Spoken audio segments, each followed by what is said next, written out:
بسم اللہ الرحمن الرحیم۔ شروع اللہ تعالیٰ کے نام سے جو نہایت مہربان اور رحم کرنے والا ہے۔ محترم ناظرین، آج کا یہ ویڈیو ہے 7 بہنوں اور ایک جن کا۔ میری آپ سے متوانہ گزارش ہے کہ اس ویڈیو کو مکمل طور پر سمجھنے کے لیے ان تک ضرور دیکھیں۔ ناظرین، ملک ایرانی میں ایک قالین کا سوداگر رہتا تھا۔ اس کی 7 بیٹیاں تھیں۔ اس کا کوئی بیٹا نہیں تھا۔ اس کی بیوی مر چکی تھی۔ اس نے دوسری شادی اس لیے نہیں کی تھی کہ سوتیلی ماں نہ جانے بچیوں کے ساتھ کیسا سلوک کرے گی۔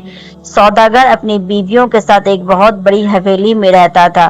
ان کا ایک اور ساتھی بھی تھا، وہ تھا ایک کتا۔ اس کا نام جنات تھا۔ جنات سب سے چھوٹی بہن عائشہ کا بہت لاڈلا تھا۔ اسی نے اسے پال پوس کر بڑا کیا تھا۔ عائشہ اسے روزانہ کھانا کھلاتی، اس کو پلاتی اور نہلا کر اس کے ساتھ کھیلتی اور جنات سے ایسے باتیں کرتی تھی جیسے وہ کسی انسان سے باتیں کر رہی ہو۔ جنات اصل میں ایک کتا نہیں تھا بلکہ ایک جن تھا، اور جن بھی خوش مزاج اور انسانوں سے محبت کرنے والا تھا۔ بس اپنا دل بہلانے کے لیے کتے کی شکل میں رہتا تھا۔ سوداگر روزانہ صبح سویرے بازار جا کر اپنی دکان کھولتا، پھر دوپہر کو کھانا کھانے کے لیے گھر آ جاتا، پھر دکان پر کھانا کھا کر واپس چلا جاتا اور شام تک دکان پر ہی مصروف رہتا تھا۔ اس کی زندگی اسی طریقے سے گزر رہی تھی۔ ایک روز دکان سے واپسی پر وہ مسجد کے سامنے سے گزر رہا تھا کہ اسے ایک آواز سنائی دی، اے مسلمانوں، خدا کو یاد کرو، صرف وہی بھروسے کے قابل ہے۔ اے گنہگاروں، خدا سب کچھ دیکھتا ہے، صرف اس کی تعریف کرو۔ یاد رکھو، حج کرنا حج مالدار مسلمان پر فرض ہے۔ آپ میں سے جو بھی اللہ کا گھر دیکھنا چاہتا ہے، رسول کریم صلی اللہ علیہ وسلم کے روضے کی زیارت کرنا چاہتا ہے، اس کو اطلاع دی جاتی ہے کہ اونٹوں کا قافلہ اس مہینے کی 5 تاریخ کو روانہ ہوگا۔ سوداگر نے یہ منادی سنی تو اس کے دل میں یہ تمنا پیدا ہو گئی کہ وہ بھی حج کے لیے جائے گا۔ اس نے پکا ارادہ کر لیا کہ وہ اس سال مکہ ضرور جائے گا اور خدا کے گھر میں حاضری ضرور دے گا۔ وہ جلدی جلدی گھر پہنچا اور بیٹیوں سے کہا کہ میری پیاری بیٹیوں، تم دیکھ رہی ہو کہ میرے بال اب سفید ہو چکے ہیں، لیکن میں نے ابھی تک حج کا فریضہ انجام نہیں دیا ہے اور نہ ہی رسول کریم صلی اللہ علیہ وسلم کا روضہ مبارک دیکھا ہے۔ اس سال میں یہ فرض ضرور پورا کروں گا۔ اگر میں حج پر گیا تو مجھے تمہاری فکر لگی رہے گی، میرے پیچھے تمہاری دیکھ بھال کرنے کے لیے کون رہے گا؟ یہ سن کر اس کی بیٹیاں اداس ہونے کے بجائے خوش ہوئی اور پھر بڑی لڑکی کہنے لگی، ابا جان، آپ ضرور تشریف لے جائے اور ہماری فکر نہ کرے۔ جنات جو اس کا کتا تھا اس کے بارے میں کہنے لگی، وہ ہماری حفاظت کرے گا۔ عائشہ نے بھی باپ کو تسلی دی۔ لڑکیوں نے خوشی خوشی باپ کا سامان باندھا اور کھانے پینے کی چیزیں پکا کے اس کے ساتھ رکھ دی۔ کچھ کچی چیزیں بھی باندھ دی تاکہ باپ کو لمبے سفر میں کسی قسم کی کوئی تکلیف نہ پہنچے۔ اس زمانے میں ایران سے مکے جانے اور واپس آنے میں 1 سال لگ جاتا تھا۔ سوداگر نے اپنی بیٹیوں کے لیے سال بھر کے کھانے پینے کا سامان گھر میں ڈلوا دیا، ضرورت کی ہر چیز خرید کے دے دی تاکہ لڑکیوں کو کسی قسم کی تنگی نہ ہو۔ پھر اس نے انہیں نصیحت کرتے ہوئے کہا کہ گھر سے باہر قدم نہ رکھنا، کوئی بھی آئے دروازہ ہرگز نہ کھولنا۔ وہ لڑکیاں کہنے لگی، اب آپ جائیں، ہم دروازہ نہیں کھولیں گے۔ لڑکیوں نے اپنے باپ سے وعدہ کیا۔ سوداگر نے بیٹیوں کو گلے لگا کر ان کو پیار کیا، پھر انہیں خدا حافظ کہہ کے اللہ کے حوالے کر کے حج پر روانہ ہوا۔ اسے یقین تھا کہ جنات کی موجودگی میں گھر کے اندر داخل ہونے کی کوئی بھی جرات نہیں کرے گا۔ لڑکیوں نے دروازے کو اچھی طرح بند کیا اور حویلی میں آرام سے رہنے لگی۔